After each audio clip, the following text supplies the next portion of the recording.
ஓம் சக்தி. ஓம் ஆதிபரா சக்தி. ஓம் சக்தியே, மறுவூர் அரசியே. நல்லதே நினைப்போம், நல்லது மட்டுமே நினைப்போம். சக்தி வாக்கு பிள்ளைகளுக்கு இந்த ஆதி சக்தியின் ஆசீர்வாதம் என்றுமே முழுமையாக கிடைக்கும். நான் யார் என்று உனக்கு கை காட்டிவிட்டால் நீ தப்பித்துக் கொள்வாய் அல்லவா? அவர்களிடம் இருந்து உன்னை காப்பாற்ற வேண்டும் என்றுதான் உன் தாய் இப்பொழுது ஓடி வந்திருக்கிறேன். என் குழந்தைக்கு கஷ்டங்களை ஏற்படுத்துகிற அவர்கள் யாராக இருந்தாலும் அதை உன் அம்மா நான் முன்கூட்டியே தெரிந்து கொள்வேன். அதை தடுப்பதற்காக முயற்சிகளை செய்தாலும் சில சமயங்களில் சில பிரச்சனைகள் உன்னை சந்தித்துதானே ஆக வேண்டியிருக்கும். அதனால் இந்த பிரச்சனை ஒன்று உன்னை நோக்கி வந்து கொண்டிருக்கிறது என்பதை உனக்கு உணர்த்துவதற்காக வந்தேன். என் தங்கமே, கணவனை இழந்த ஒரு பெண் அவள். உன் குடும்பத்தில் இல்லை, சற்று தொலைவில் தான் இருக்கிறாள். ஆனால் எப்பொழுதுமே அவள் கண்ணில் நீ பட்டு கொண்டிருக்கிறாய். நீ எங்கே சென்றாலும் அவளை தாண்டிதான் செல்ல வேண்டியதாக இருக்கிறது. அவளின் பார்வைகள் உனக்கே சில சமயங்களில் வித்தியாசமாக தோன்றலாம். நம்மை ஏன் இவள் இப்படி பார்க்கிறாள் என்று நீ எத்தனையோ முறை நினைத்திருக்கிறாய். ஆனால் நீ பேச்சு கொடுத்தால் உன்னிடம் தங்கமாக பேசுவாள். பேசுகின்ற வார்த்தைகளில் நாம் மயங்கி விடலாம். அந்த அளவிற்கு அவள் பேச்சில் இனிமை இருக்கும். ஆனால் அவளுடைய மனதில் சுத்தம் கிடையாது என்பதை நீ உணர்ந்து கொள்ளக்கூடிய காலம்தான் இப்பொழுது உனக்கு வந்திருக்கிறது. மனதில் எந்த எண்ணங்களும் நல்ல எண்ணங்கள் கிடையாது. உன்னிடம் இருந்து கேட்டு தெரிந்து கொள்கின்ற ஒவ்வொரு விஷயங்களும் நீ நன்றாக இருக்க வேண்டும் என்று நினைப்பதற்காக அல்ல. நீ எல்லாம் வாழ்க்கையில் எங்கே உருப்பட போகிறாய் என்று அவள் மனதிற்குள் நினைத்து சிரித்து கொண்டிருக்கிறாள். என் தங்கமே, இது போன்றவர்களிடம் எப்பொழுதுமே சற்று கவனமாக இரு. நீ சொல்கின்ற சில ரகசியங்களை எல்லாம் உன்னிடம் இருந்து தெரிந்து கொண்டு உன் வாழ்க்கையில் மிக பெரிய பிரச்சனைகளை ஏற்படுத்தி விடலாம் என்று அவள் நினைத்து கொண்டிருக்கிறாள். என் தங்கமே, அவளுக்கு வேறு வேலை இல்லாமல் உன்னையே சுற்றி சுற்றி வந்து கொண்டிருக்கிறாள். உன்னை பற்றிய ரகசியங்களை தெரிந்து கொண்டு மற்றவர்களிடம் சொல்லி சிரித்து கொண்டிருக்கிறாள். நீ இப்பொழுது என்ன நிலையில் இருக்கிறாய் என்பதை உன்னை விட அவளுக்கு தான் தெரிந்து கொள்வதில் மிகுந்த ஆர்வமாக இருக்கிறது. நீ என்ன செய்கிறாய், எப்போது செய்கிறாய் என்று உன்னையே சுற்றி சுற்றி நோட்டமிட்டு கொண்டிருக்கிறாள். என் குழந்தையே, இது போன்றவர்களிடம் எப்பொழுதுமே கவனமாக இருக்க வேண்டியது மிகவும் அவசியமான விஷயம் அல்லவா? என் குழந்தையே, நிச்சயமாக நான் சொல்வதை நீ உணர்ந்திருப்பாய். உனக்கே அது தெரிந்திருக்கும். இனிமேல் ஒருபோதும் அவளிடம் நாம் பேசக்கூடாது, ஒதுங்கி இருக்க வேண்டும் என்று நீ நினைத்திருப்பாய். என் தங்கமே, எதிரியை கூட ஏதாவது ஒரு சமயத்தில் மன்னித்து விடலாம். ஆனால் துரோகியை ஒருபோதும் மன்னிக்க முடியாது. நம்மிடம் நன்றாக பழகிவிட்டு எல்லா விஷயங்களையும் கேட்டு தெரிந்து விட்டு அதன் பின்னால் உன் முதுகில் குத்த தயாராக இருந்து கொண்டிருப்பவர்கள். அதனால் துரோகிகளிடம் இருந்து மட்டும் எப்பொழுதுமே நீ ஒதுங்கி இருக்க வேண்டும். என் பிள்ளையே, நிச்சயமாக உனக்கு நல்ல வாழ்க்கை அமைய இருக்கின்ற நேரத்தில் அதில் தேவையில்லாத பிரச்சனைகளை ஏற்படுத்துவதற்காக அவள் தயாராகி கொண்டு இருக்கிறாள். என் தங்கமே, நீ இப்பொழுதே அவளிடம் பேச்சு கொடுப்பதை நிறுத்திவிடு. உன்னை பற்றி மற்றவர்களிடம் தேவையில்லாததை எல்லாம் பேசிக் கொண்டிருக்கிறாள். என் தங்கமே, நீயே ஒரு முறை அவளிடம் ஏன் இப்படி பேசுகிறீர்கள் என்று கேட்டு பிரச்சனைகளும் வந்தது. ஆனால் இப்பொழுது மீண்டும் அதே போலதான் நடந்து கொண்டிருக்கிறது. நீயோ ஒரு முறை அவர் அப்படி சொல்லவில்லை என்று சொன்னவுடன் மீண்டும் பேச ஆரம்பித்து விட்டாய் அல்லவா? இப்பொழுது அது எங்கே கொண்டு வந்து நிறுத்தி வைத்திருக்கிறது என்று ஒரு முறை சிந்தித்து பார். என் தங்கமே, எல்லோருமே மற்றவர்கள் வாழ்க்கையில் நல்லபடியாக இருக்க வேண்டும் என்று நினைப்பதில்லை. சில நல்ல உள்ளங்களும் உன்மீது உண்மையான அக்கறை கொண்டவர்களும் மட்டும் தான் அதை பற்றி சிந்திக்கிறார்கள்.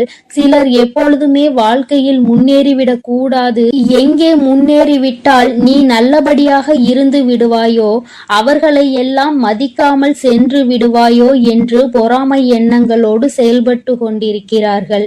இந்த அவளும் அப்படிதான் உன் மீது பொறாமை கொண்டவளாக இருந்து கொண்டிருக்கிறாள். உன்னுடைய நிலை என்ன, நீ எப்படி இருக்கிறாய் என்பதை அவள் குடும்பத்தில் அவளுக்கு வேண்டிய குழந்தை குழந்தைகளோடு ஒப்பிட்டு பார்க்கிறாள். ஐயோ, நம் பிள்ளைகள் நன்றாக இல்லையே, இவன் மட்டும் எப்படி நன்றாக இருந்து கொண்டிருக்கிறான், இவருக்கு மட்டும் வாழ்க்கையில் எப்படி நல்ல விஷயங்கள் நடந்து கொண்டிருக்கிறது என்று உன்னை பற்றியே சிந்தித்து நீ நன்றாக இருக்கக்கூடாது என்று அவள் வாய்க்குள் எப்பொழுதுமே சபித்து கொண்டே இருக்கிறாள். நீ தூரமாக வரும்பொழுது உன்னை சபித்து விட்டு உன் கிட்டே வந்தவுடன் ஒன்றுமே தெரியாதது போல நல்ல பிள்ளை போல உன்னிடம் பேசி சிரிக்கின்றாள். என் தங்கமே, உன் அம்மா கை காட்டுவதை விடுத்து நான் உனக்கு நேரடியாகவே சொல்லிவிட்டேன் யார் என்பதை. நிச்சயமாக நீ புரிந்து கொண்டிருப்பாய் என் தங்கமே. ஏராள பிரச்சனைகளை சந்தித்து விட்டாய் அவரால். உனக்கு வாழ்க்கையில் ஏற்பட்ட பிரச்சனைகள் ஒவ்வொன்றும் நீ வாழ்நாள் முழுவதும் மறக்க முடியாத அளவிற்கு பல பிரச்சனைகளை ஏற்படுத்தி இருக்கின்றது. உன் குடும்பத்தில் இன்று இருக்கின்ற பல பிரச்சனைகளுக்கு அவள் மட்டுமே காரணமாக இருந்து கொண்டிருக்கிறாள். என் தங்கமே, சிலருக்கு குடும்பத்துக்குள்ளேயே இது போன்ற நபர்கள் இருப்பதற்கு வாய்ப்புகள் அதிகம் இருக்கிறது. என் குழந்தையே, நீ அவர்களினுடைய குணங்களை வைத்து யார் என்று அதை தனியாக அறிந்து புரிந்து கொள். உன் தாயானவள் நான் யார் என்று மட்டும்தான் உன்னிடம் சொல்ல முடியும். எப்பேற்பட்டவள் என்றுதான் சொல்ல முடியும். அது யார், எப்பேற்பட்டவள் என்பதை நீ புரிந்து கொண்டாயானால் யார் என்பதை நன்றாக தெரிந்து கொள்வாய் அல்லவா? அதை வைத்தே நீ கணித்துக்கொள். எப்பொழுதுமே இது போன்றவர்களிடம் நீ நன்றாக இருக்கிறாய் என்று வெளிப்படுத்தாதே. நீ நன்றாக இருக்கிறாய் என்று சொன்னாலே அவர்கள் மனதிற்குள் வேதனை எழுந்து விடுகிறது. நீ நன்றாக இருக்கக்கூடாது என்று நினைப்பவர்களுக்கு உன்னுடைய நல்ல நிலைமையை ஏற்றுக்கொள்ள கூடிய மனப்பக்குவம் எப்படி வரும்? என் தங்கமே, அவர்களிடம் இருந்து நீ சூட்சுமமாக இனிமேல் தப்பித்து கொள்ள வேண்டும். எந்த ஒரு சூழ்நிலையிலும் அவர்களிடம் மாட்டிக்கொள்ளாதே. உன் வாழ்க்கையை கெடுப்பதற்காக சில வேலைகளை செய்ய தொடங்கிவிட்டார்கள். என் குழந்தையே, அவர்கள் எப்படிப்பட்டவர்கள் என்பதை பற்றி உன்னை சார்ந்தவர்களிடம் எல்லாம் நன்றாக புரிய வைத்து எல்லாவற்றையும் தெளிவுபடுத்தி விடு. ஏனென்றால் எப்பொழுது வேண்டுமானாலும் உன் இல்லத்தில் பூகம்பம் வெடிக்க தயாராக இருக்கிறது. எப்பொழுது வேண்டுமானாலும் நீ அவரிடம் பேசிய விஷயங்களை இங்கே பகிர்ந்து கொள்வதற்கு தயாராக இருக்கின்றார் என்பதை நினைவில் வைத்துக்கொள். என் தங்கமே, உன்னிடம் ஒரு விஷயத்தை கேட்டு தெரிந்து கொண்டு அதை மற்றவரிடம் சொல்லி தேவையில்லாத சண்டைகளை மூட்டிவிட தயாராக நின்று கொண்டிருக்கிறார். அதனால் எப்பொழுதுமே உன்னுடைய ரகசியங்களை ரகசியமாகவே நீ பாதுகாத்து வைத்திருந்தால் போதும். யாரிடமும் நீ பகிர்ந்து கொள்ள வேண்டிய அவசியம் உனக்கு ஒருபோதும் ஏற்படாது. ஏனென்றால் அதுவே ரகசியமாக இருக்கும் பொழுது நீ மற்றவர்களிடம் சொன்னால் அது ரகசியமாக இருக்காது, எல்லோருக்கும் தெரிந்த ஒரு விஷயமாக மாறிவிடும் என்பதை நீ மறந்து விடாதே. என் தங்கமே, இனிமேல் உன் வாழ்க்கையில் இது போன்ற நபர்களால் இதுபோல் மற்றவர்கள் வாழக்கூடாது என்று சூனிய புக்தி கொண்ட நபர்களால் உனக்கு வாழ்க்கையில் எதுவும் ஏற்படாது. உன் அம்மா நான் உன்னை பாதுகாத்து நிற்பேன் என்பதை மறந்து விடாதே. அவர்கள் என்னதான் செய்ய நினைத்தாலும் உன்னை ஒன்றும் செய்ய முடியாது. உனக்கு பாதுகாவலாக இருப்பவள் உன் தாயானவள் நானாக இருக்கும் பொழுது நிச்சயமாக அவர்களால் ஒன்றும் செய்துவிட முடியாது என்பதை நீ புரிந்து கொள்ள போகிறாய். என் குழந்தையின் வாழ்க்கையில் கஷ்டங்களை ஏற்படுத்த நினைத்த அவளை நான் விட்டு வைக்க மாட்டேன். தகுந்த பாடத்தினை நிச்சயமாக புகட்டி கொடுப்பேன் என்பதில் எந்த ஒரு மாற்று கருத்தும் கிடையாது. என் தங்கமே, எல்லோருக்கும் வாழ்க்கையில் இது போன்ற ஒரு நபர் இருந்து கொண்டுதான் இருக்கின்றார். மற்றவர்கள் நன்றாக இருக்க வேண்டும், நாம் தான் இப்படி தனிமையில் வாடுகிறோம், அவராவது நன்றாக இருக்க வேண்டும் என்று மற்றவர்களை பற்றி சிந்திக்கின்ற குணங்கள் இல்லை என்றால் வாழ்க்கையில் தனிமையிலே இருந்து நிச்சயமாக மிகப்பெரிய கஷ்டங்களை எல்லாம் அனுபவிப்பார் என்பதை உன் அம்மா உனக்கு தெரிவித்துக் கொள்கிறேன். என் தங்கமே, மனமே வருத்தப்படாதே, கலக்கப்படாதே. இவர்கள் பேச்சுக்கள் எல்லாம் ஒருபோதும் உன் வாழ்க்கையில் எடுபடாமல் போகும் என்பதை நினைவில் வைத்து கொண்டு, யார் உன்னை பற்றி என்ன சொன்னாலும் எல்லாம் கடந்து போகும் என்று நினைத்து நீ இந்த வாழ்க்கையை நல்லபடியாக வாழ்ந்து முடிக்க வேண்டும். இவள் முன்னிலையில் நல்லபடியாக வாழ்ந்து காட்ட வேண்டும் என்ற நினைப்பு உனக்குள் இருக்கும் பொழுது, நீ அவள் முன்னால் உன் செயலில் காட்டும் பொழுது வாயடைத்து போய்விடுவார்கள் என்பதை நீ நினைவில் வைத்து கொண்டு தெளிவாக நடைபோடு. என் தங்கமே, நிச்சயமாக நாம் என்ன செய்தாலும் குறை சொல்வதற்கு சுற்றி ஒரு கூட்டம் இருந்து கொண்டேதான் இருக்கும். இவர்களை எல்லாம் தூக்கி தூர எறிந்துவிட்டு உன்னுடைய வெற்றி பாதையையும் உன்னுடைய வெற்றி பயணத்தையும் உன்னுடைய ஆசையையும் நோக்கி நீ பயணம் செய்து கொண்டே இரு. உன் அம்மா உன்னோடு துணையாக நிற்பேன். என் தங்க பிள்ளைக்கு இந்த வராகி அம்மாவினுடைய ஆசீர்வாதங்கள் எப்பொழுதும் முழுமையாக இருக்கும் என் தங்க பிள்ளையே. அதனால் நீ எதற்காகவும் கலங்காதே, எதை நினைத்தும் வருந்தாதே. நீ எப்பொழுதும் நல்ல எண்ணங்களோடு இரு. வேண்டாம். அம்மா எனக்கு பதிலாக உனக்கு காவலாக இன்னொருவரை நிறுத்திவிட்டு தான் செல்கிறேன். அவர் யார் என்றும் அவர் உனக்கு எப்பேற்பட்ட உதவிகளை செய்ய போகிறார் என்றும் உன் வராகி அம்மா நான் எங்கே செல்ல போகிறேன் என்பதையும் உனக்கு நான் இப்பொழுது தெளிவாக சொல்லிவிடுகிறேன். என் தங்கமே, உன்னுடைய வாழ்க்கையில் இருக்கின்ற பல பிரச்சனைகளுக்கு காரணமாக இருக்கக்கூடிய உன்னுடைய துரோகியை பழிவாங்க செல்கிறேன். அவரின் இல்லத்திற்கு நான் இப்பொழுது புறப்பட்டு விட்டேன். என் குழந்தையே, அவரினுடைய இல்லத்தில் நடந்து கொண்டிருக்கின்ற சில விஷயங்கள் உன் அம்மா எனக்கு மிகுந்த மனவேதனையை ஏற்படுத்தியது. இந்த வராகியானவள் எத்தனையோ முறை நான் அவர்களுக்கு எச்சரிக்கை விடுத்தும் அவர்கள் கேட்பதாக இல்லை. அதை விடுத்து என் குழந்தை உனக்கு செய்வினைகளை செய்ய வேண்டும் என்று பில்லி சூனியம் ஏவல்களை வைக்க வேண்டும் என்று நினைக்கிறார்கள். உன் வாழ்க்கையை எப்படியேனும் அழித்துவிட வேண்டும் என்றுதான் அவர்கள் மனதிற்குள் எண்ணங்கள் எப்பொழுதும் இருந்து கொண்டிருக்கிறது. உன் தாயானவளுக்கு இது தெரிந்துவிட்ட பிறகும் நான் இப்படியே அதை விட்டுவிட முடியாது அல்லவா?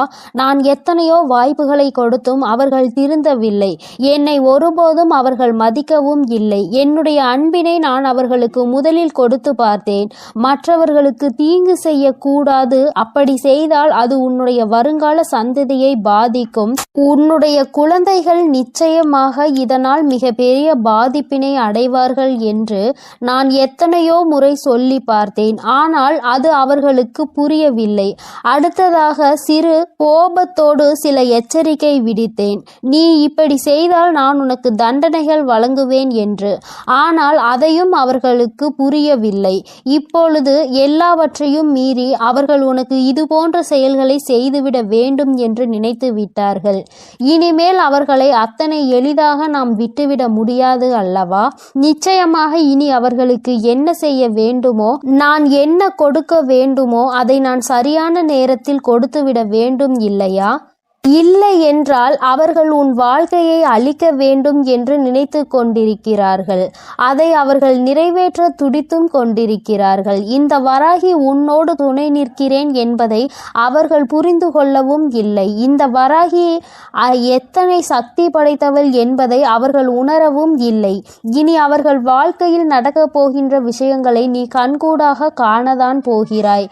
பொறுமை காத்தாலே அதற்கு காரணம் என்னவென்று என் குழந்தை தெரிய வேண்டும் அல்லவா? அதற்காக தான் இத்தனையையும் உனக்கு சொல்லிக் கொண்டிருக்கிறேன். இனி அவர்கள் வாழ்க்கையில் நடக்கக்கூடிய விஷயங்கள் எல்லாம் நீயே எதிர்பார்க்காத வகையில் இருக்கும். அம்மா இந்த அளவிற்கு இவர்களுக்கு தண்டனைகள் வேண்டாம் என்று நிச்சயமாக நீயே என்னிடம் கேட்கின்ற அளவிற்கு தான் அவர்கள் வாழ்க்கையில் இனி எல்லாம் நடக்கப் போகிறது. மற்றவர்கள் மீது சிறிது அளவு கூட இரக்கம் இல்லாமல் நடந்து கொண்ட இவர்களுக்கு மட்டும் நான் இனி இரக்கம் காட்டுவதாக இல்லை. அதனால் எந்த பலனும் இல்லை. நான் சொல்வதை எதையுமே அவர்கள் புரிந்து கொள்ளவும் இல்லை. அதனால் இனி அவர்களுக்கு தரமான சம்பவம் ஒன்று வாழ்க்கையில் காத்து கொண்டிருக்கிறது. என் பிள்ளையை வேதனைப்படுத்தியதோடு மட்டுமல்லாமல் என் பிள்ளையின் உடைமைகளை அவர்கள் பறிக்கவும் அங்கே தொடங்க ஆரம்பித்து விட்டார்கள். என் குழந்தையின் உடைமைகளை பறித்து என் பிள்ளையை நிர்கதியாக நிற்க வைக்க அங்கே முயற்சிகள் நடக்கிறது. அவர்கள் முயற்சிகள் ஒருபோதும் வெற்றி பெறாது. என் குழந்தை பதற்றத்தோடு அம்மாவிடம் ஓடோடி வந்து, அம்மா தாயே, எனக்கு ஒரு நல்ல வழி காட்ட மாட்டாயா? இப்படி என்னை வாழ்க்கையில் வேதனைக்கு ஆளாக்கி விட்டார்கள் அவர்கள். அங்கே அவர்கள் சந்தோஷமாக இருந்து கொண்டிருக்கிறார்களே என்று என் குழந்தை அடைந்த மனக்கவலைக்கு தான் இன்று நல்ல செய்தி வந்திருக்கிறது. நான் அதனால்தான் அங்கே சென்று கொண்டிருக்கிறேன். நீ அம்மா உன்னிடத்தில் இல்லை என்று நினைத்து வருந்த வேண்டாம். நான் எனக்கு பதிலாக உன் இல்லத்தில் உனக்கு காவலாக நிற்க போகிறவர் யார் என்றும் உனக்கு சொல்கிறேன். அவர்கள் உன்னுடைய குல தெய்வம்தான். இன்று அவர்கள்தான் உனக்கு காவலாக நிற்கப் போகிறார்கள். என்றுமே உன்னுடைய வீட்டின் நிலைவாசலில் அவர்கள் உனக்கு காவலாக தான் இருந்து கொண்டிருக்கிறார்கள். இருந்தாலும் உன்னுடைய இஷ்ட தெய்வமான இந்த வராகியும் அங்கேயேதான் நின்று கொண்டிருப்பேன். இன்று அவர்களுக்கு உன் மீது அதிக கவனத்தை நான் கொடுத்திருக்கிறேன். நான் இங்கு இருக்க மாட்டேன். நீங்கள் உங்கள் பிள்ளையை பார்த்து கொள்ளுங்கள். நான் என் பிள்ளைக்கு தேவையான சில விஷயங்களை செய்து கொடுக்க இங்கிருந்து புறப்படுகிறேன். என் பிள்ளைகள் வாழ்க்கையில் நல்லது நடக்க வேண்டும் என்றால் நான் இங்கிருந்து இன்று சென்றுதான் ஆக வேண்டும். அவர்கள் வாழ்க்கையில் நல்ல வழியை நான் காட்ட வேண்டும். இல்லை என்றால் என் குழந்தைகள் மேலும் மேலும் வாழ்க்கையில் கஷ்டத்தை அனுபவிப்பார்கள். அதை செய்வதற்கு அந்த துரோகிகள் தயங்காமல் நின்று கொண்டிருக்கிறார்கள் என்று அவர்களிடம் சொல்லிவிட்டு நான் அங்கிருந்து புறப்பட்டு விட்டேன். என் தங்கமே, நிச்சயமாக இன்று இரவுக்குள் உன் வாழ்க்கையில் நல்ல மாற்றங்கள், நல்ல தொடக்கங்கள் ஏற்படும். இந்த வராகியின் துணை கொண்டு என் பிள்ளை உன்னுடைய துரோகியை நீ நிச்சயமாக வீழ்த்துவாய்.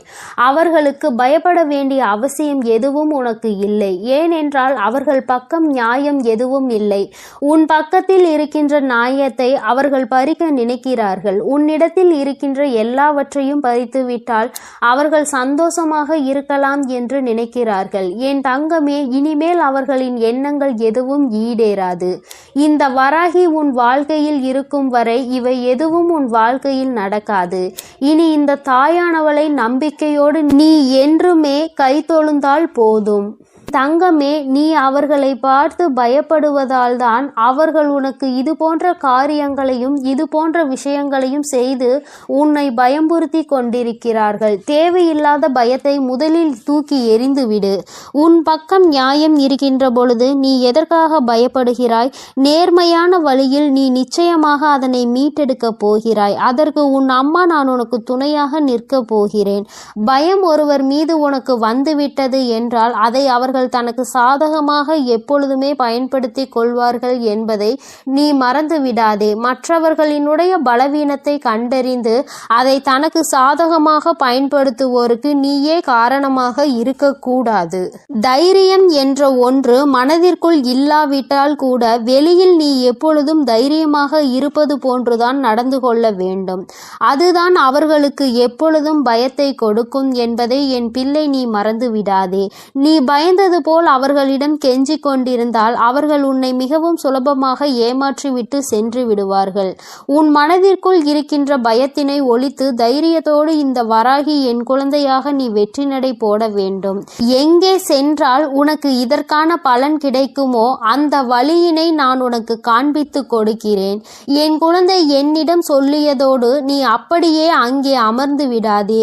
எழுந்திரு என் குழந்தையே. நாளைய விடியலில் என் பிள்ளை இதற்கான தீர்வினை தேடி நீ செல்ல போகிறாய். எங்கே சென்றால் உனக்கு இதற்கான தீர்வு கிடைக்குமோ அந்த இடத்தை நோக்கி நீ செல்ல வேண்டும். உனக்கு நிச்சயமாக அங்கே மிகப்பெரிய உதவி காத்து கொண்டிருக்கிறது என்பதை மறந்து விடாதே. யாரும் இங்கு யாரையும் வைத்து தன்னுடைய குற்றத்தினை சரியானது என்று நிரூபிக்க முடியாது. அவர்களுக்கு ஆள் இருக்கின்றார்கள், அவர்கள் தப்பித்து விடுவார்கள் என்று ஒருபோதும் நினைக்காதே. நீதியும் நேர்மையும் இருக்கும் வரை நிச்சயமாக இது போன்ற அநீதிகளை செய்பவர்கள் வாழ்க்கையில் ஒரு நாள் தோற்றுதான் போக வேண்டும் என்பதை நீ புரிந்து கொள்ள வேண்டும். என் குழந்தையே, உன்னுடைய வாழ்க்கையில் இதுவரை நடந்தது எல்லாம் இனி உன்னுடைய வாழ்க்கையில் நிச்சயமாக நல்லபடியாக நடக்கும் என நீ நினைக்க வேண்டும். இந்த வராகியானவள் உன் வாழ்க்கையில் அதனை நடத்த போகிறேன் என்பதை நீ நினைவில் வைத்துக்கொண்டு என் குழந்தை உன் மனதிற்குள் இருக்கின்ற அத்தனை பயங்களையும் தூக்கி தெரிந்து நான் உன்னை எதிர்க்க பிறந்தவள் என்று மனதைரியத்தோடு என் பிள்ளை நீ நிற்க வேண்டும். என்னுடைய உடைமைகளை என்னால் காப்பாற்ற முடியும் என்ற தைரியம் உனக்குள் வர வேண்டும். அவர்களுக்கான நல்ல பாடத்தினை நான் புகட்டுவேன். இனிமேல் நீ உன்னுடைய வேலை என்னவோ அதை சரியாக செய்துவிட்டால் போதும். இந்த வெற்றி உன்னை வாழ்க்கையில் நிச்சயமாக நல்ல நிலைக்கு கொண்டு சேர்க்கும் என்பதில் எந்த ஒரு மாற்று கருத்துமே கிடையாது. இந்த வராகி என் அன்பினை நீ முழுமையாக பெற்றிருக்கிறாய் என்பதை இனி உன் வாழ்க்கையில் நீ நிதர்சனமான உண்மையாக காணப்போகிறாய். நான் உன் வாழ்க்கையில் இருப்பதை உணர்கின்ற நேரத்தில் இந்த வாழ்க்கை உனக்கு சந்தோஷமான செய்தியினை உன் கைகளில் கொண்டு வந்து சேர்க்கும் என்பதில் எந்த ஒரு மாற்று கருத்துமே கிடையாது. வராகியின் அன்பினை நிச்சயமாக நீ முழுமையாக ஏற்றுக்கொண்ட குழந்தையாகவும் உன்னுடைய அன்பினை முழுமையாக ஏற்றுக்கொண்ட இந்த தாயானவள் நான் வராகி என்பதையும் நீ உணர்கின்ற நேரம் வந்துவிட்டது. என்னுடைய குழந்தைக்கு என்னுடைய ஆசீர்வாதங்கள் எப்பொழுதுமே முழுமையாக இருக்கும் பொழுது யாருக்காகவும் நீ பயப்பட வேண்டிய அவசியம் இல்லை. என் செல்ல குழந்தைக்கு இந்த வராகி அம்மாவினுடைய ஆசீர்வாதங்கள் எப்பொழுதும் முழுமையாக இருக்கும். இனிமேல் அவர்கள் எண்ணங்கள் எதுவும் ஈடேறாது. இந்த வராகி உன் வாழ்க்கையில் இருக்கும் வரை என் செல்ல தங்க பிள்ளையே, இவ்வளவு நாள் உன் வாழ்க்கையில் ஆட்டி படைத்து கொண்டிருந்த ஒரு பிரச்சனை இன்று நான் முடிவுக்கு கொண்டு வந்து விட்டேன். அதை உன்னிடம் சொல்வதற்காக தான் உன் அன்னை இவ்வளவு நேரம் உனக்காக காத்து கொண்டிருக்கிறேன். இந்த பதிவை முழுமையாக கேள் என் தங்கமே. அது என்ன பிரச்சனை, அது எப்படிப்பட்ட பிரச்சனை, அதை நான் எப்படி முடிவுக்கு கொண்டு வந்திருக்கிறேன் என்பதை உன் அன்னை நான் சொல்கிறேன். அதே போல என் தங்க பிள்ளையே, இந்த பதிவினை நீ தனிமையில் கேட்க வேண்டும் என்று அன்னை சொல்வதற்கும் ஒரு காரணம் உண்டு. அந்த காரணம் என்ன தெரியுமா?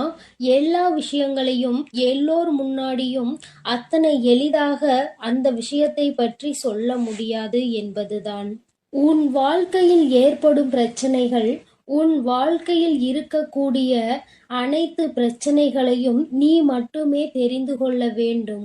மற்றவர்கள் முன்னால் இதை நான் சொன்னால் அவர்கள் வைக்கக்கூடிய விமர்சனங்களை எல்லாம் உன்னால் ஏற்றுக்கொள்ளக்கூடியதாக இருக்காது.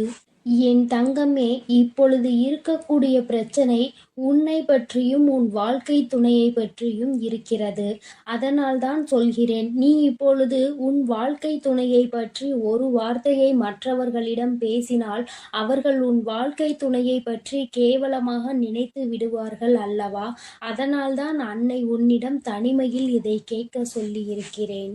என் தங்கமே, எத்தனைதான் கோபம் உனக்கு உன் உறவு மீது இருந்தாலும் மற்றவர்கள் அவர்களை பற்றி இப்படி பேசினால் அதை உன்னால் ஏற்றுக்கொள்ள முடியாது அல்லவா? இதனால் உனக்கு அங்கு மனவேதனைகள் தான் ஏற்படும் அல்லவா? இப்பொழுது நான் உனக்கு அதற்கான தீர்வினை கொண்டு வந்து விட்டேன். அதை நீ மற்றவர்களுக்கு முன் வெளிப்படுத்தாமல் நீ தனிமையில் கேட்டால் உன் மனதிற்கு ஒரு மிகப்பெரிய தெளிவு கிடைக்கும் என்பதற்காக தான் அம்மா சொல்கிறேன். என் தங்க பிள்ளையே, இந்த பிரச்சனை எப்பொழுது முடிவுக்கு வரும், இந்த பிரச்சனையில் இருந்து நான் எப்பொழுது தெளிவை பெறுவேன் என்று என் பிள்ளை நீ அழுது புலம்பியது ஏராளம் அல்லவா? அந்த நாட்களை எல்லாம் நினைக்கும் பொழுது உனக்கு இன்னும் மனவேதனையாக தான் இருக்கிறது. இந்த பிரச்சனை காலம் முழுவதும் தொடர்ந்து கொண்டே இருக்கிறதே, இதற்கு ஒரு முற்றுப்புள்ளி இல்லையா என்று என் குழந்தை நீ நினைக்கின்றாய். என் தங்கமே, பொதுவாகவே வாழ்க்கை துணை என்பது தான் பேச வேண்டிய இடத்தில் பேசாமல் நின்று கொண்டிருப்பதனால் அந்த அவமானத்தை தடுக்க நீ அந்த இடத்தில் பேச வேண்டிய நிலை ஏற்பட்டு விடுகிறது. நீ பேசுவதனால் அங்கே எல்லோரும் உன்னை கெட்டவர்களாக பார்க்கின்றார்கள். என் தங்கமே, இது உன் வாழ்க்கையில் நிதர்சனமாகவே நடந்து கொண்டிருக்கிறது. இதனால் உன் வாழ்க்கையில் ஏற்படும் சம்பவங்கள் எல்லாம் உனக்கு எதிராக செயல்படுகிறது. இதையெல்லாம் உன் வாழ்க்கை துணை புரிந்து கொள்ள வேண்டும். ஆனால் அங்கே சரியான நேரத்தில் பேசாமல் உனக்காக எதுவும் செய்யாமல் இருப்பதுதான் உன்னுடைய மனதிற்கு மிக பெரிய வேதனையை கொடுத்திருக்கிறது. உனக்கான உரிமையை பெற்று கொடுப்பதில் அவர்கள் சரியாக செயல்படவில்லை என்று என் குழந்தை நீ மனவேதனையில் இருக்கின்றாய். ஆனால் இதனை வெளிப்படையாக அவர்களிடம் ஒருபொழுதும் உன்னால் சொல்ல முடியவில்லை. காரணம், அவர்களுடைய எண்ணம் எப்பொழுது எப்படி இருக்கும் என்று உன்னால் இப்பொழுதுமே சரியாக யூகிக்க முடியவில்லை.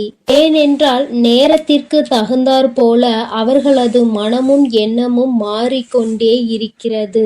இந்த நொடி நான் சொல்வது அவர்களுக்கு சரியென்று தோன்றினால் சிறிது நேரத்திலே நான் சொல்வது தவறு என்று சொல்கிறார்கள். இது போன்றுதான் வாழ்க்கையில் எல்லா விஷயங்களும் நடந்து கொண்டிருக்கிறது என்று என் குழந்தை நீ வேதனைப்படுகின்றாய்.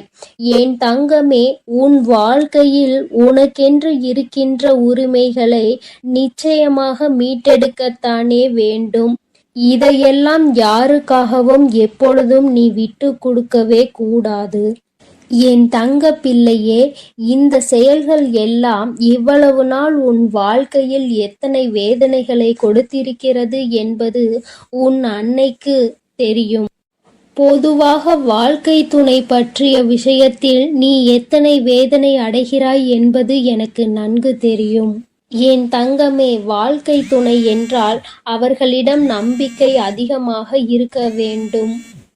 எத்தனைதான் நம்பிக்கை வைத்து பழகினாலும் சில நேரங்களில் அவருடைய செயல்கள் நம்பிக்கை இல்லாத வண்ணத்தை ஏற்படுத்தி விடுகிறது. என்னால் அதனை ஏற்றுக்கொள்ளவோ அதனை தாங்கிக் கொள்ளவோ முடியாமல்தான் நான் திணறிக் கொண்டிருக்கிறேன். வாழ்க்கை என்பது எப்படி நடக்க வேண்டுமோ அது அப்படிதான் நடக்க வேண்டும். வாழ்க்கையில் இருக்கின்ற சூழ்நிலைகளை எல்லாம் சரியாக புரிந்து கொண்டு வாழ வேண்டும். அப்படி புரிந்து கொண்டு வாழும் பொழுதுதான் இந்த வாழ்க்கை அழகானதாக மாறும் என்பதில் எந்த ஒரு மாற்று கருத்துமே கிடையாது. என் தங்கமே, இந்த நாளில் உன் தாயானவள் உன்னை தேடி வந்து கொண்டிருக்கும் பொழுது என் குழந்தையின் மனதிற்குள் இருக்கின்ற ஏக்கங்களை எல்லாமே ஒரே நொடியில் இந்த அம்மா தீர்த்து வைக்கத்தான் போகிறேன். என் குழந்தையே, என்னை வேண்டியவருக்கும் உன்னிடத்தில் வந்து உதவியை கேட்டவர்களுக்கும் நீ மிக பெரிய அளவில் உதவிகளை செய்து கொடுத்து கொண்டு இருக்கிறாய். என் தங்கமே, உன் மனதில் இருக்கின்ற அத்தனை எண்ணங்களும் பொய்யாகி போகப் போகின்றது. என் தங்கமே, உன்னுடைய வாழ்க்கை இந்த அளவிற்கு ஆனதற்கு ஒரே ஒரு காரணம் உன் மனதில் இருக்கின்ற சந்தேகம் என்ற ஒன்றுதான். யாராக இருந்தாலும் முதலில் உண்மையான அன்பு என்று ஒன்றை வைத்து விட்டால் பிறகு அவர்களின் மீது எந்த ஒரு சூழ்நிலையிலும் சந்தேகப்படக்கூடாது. என்னவாக இருந்தாலும் அதனை பேசி மட்டுமே தீர்த்து கொள்ள வேண்டும். ஏனென்றால் இப்படி ஒருவருக்கொருவர் மனதிற்குள் ஒன்றை வைத்து கொண்டு வெளியில் ஒன்றை பேசிக்கொண்டு இருந்தால் வாழ்க்கையில் தொடர்ந்து பிரச்சனைகளும் வேதனைகளும் தான் வந்து கொண்டே இருக்கும் என்பதில் எந்த ஒரு மாற்று கருத்துமே கிடையாது. என் தங்கமே, வாழ்க்கையில் நம்பிக்கை இல்லாமல் இருப்பதும் இந்த சந்தேகத்தோடு இருப்பதும் வாழ்க்கையை அங்கே முடித்துவிடும் என்பதை நீ ஒருபொழுதும் மறந்து விடாதே. எத்தனையோ கஷ்டங்களுக்கு மத்தியில் கரம் பற்றிய வாழ்க்கை அல்லவா? எத்தனையோ பேர் ஏசினாலும் பேசினாலும் சிலரின் வாழ்த்துக்களை கொண்டு அஸ்திவாரமாக போட்டு இந்த வாழ்க்கையை நீ வாழ ஆரம்பித்தாய் அல்லவா? இந்த வாழ்க்கையை காப்பாற்றி கொள்ள வேண்டிய பொறுப்பு உன்னிடத்தில் தானே இருக்கிறது. அதனால் ஒருபோதும் இந்த வாழ்க்கையை காப்பாற்றி விட வேண்டும் என்ற பண்பிலிருந்து நீ ஒருபோதும் விலகிவிடக் கூடாது என் தங்கமே. என் தங்கமே, நீ இந்த வாழ்க்கையில் இருந்து விலகிவிட வேண்டும் என்று ஒரு நாளும் நான் நினைத்தது கிடையாது. சந்தேகங்கள் அதிகமாக வருகிறது என்பதற்காக யாரையும் ஒரு நாளும் சந்தேகம் இல்லாமல் என்னால் பார்க்க முடியாது. அதற்கு காரணம் என்னுடைய மனதில் தோன்றுகின்ற சில எண்ணங்கள்தான் முக்கியமாக சில விஷயங்கள் உண்மையாகவே மாறிவிடுகின்றது. அதனால்தான் என் மனதில் சந்தேகம் என்று ஒன்று இன்று வந்து கொண்டிருக்கிறது என்பதில் எந்த ஒரு மாற்று கருத்துமே கிடையாது என்பதை நீ நினைக்கின்றாய். என் தங்கமே, உன் மனதிற்குள் இருக்கின்ற இந்த எண்ணம் இன்னும் சில நேரங்களில் ஈடேற போகின்றது. நீ நினைப்பது எல்லாம் நடக்கப் போகின்றது. பணக்காரர்கள் ஏழைகள் என்றெல்லாம் இங்கு யாருக்கும் கிடையாது என்பதை புரிந்து கொண்டு, உண்மையான அன்பு என்ற ஒன்று யாரிடத்தில் இருந்தாலும் அதை முழுமையாக ஏற்றுக்கொள்ள வேண்டும் என்பதை என் குழந்தை நீ புரிந்து கொண்டால் போதும். என் தங்கமே, இந்த வாழ்க்கை உனக்கு சந்தோஷமான பக்கத்தை காண்பிப்பதற்காக என் அன்பு குழந்தைக்கு இந்த ஆதிபராசக்தியின் அன்பும் ஆசீர்வாதமும் முழுவதுமாக கிடைக்கும். ஓம் சக்தி, ஓம் ஆதிபராசக்தி.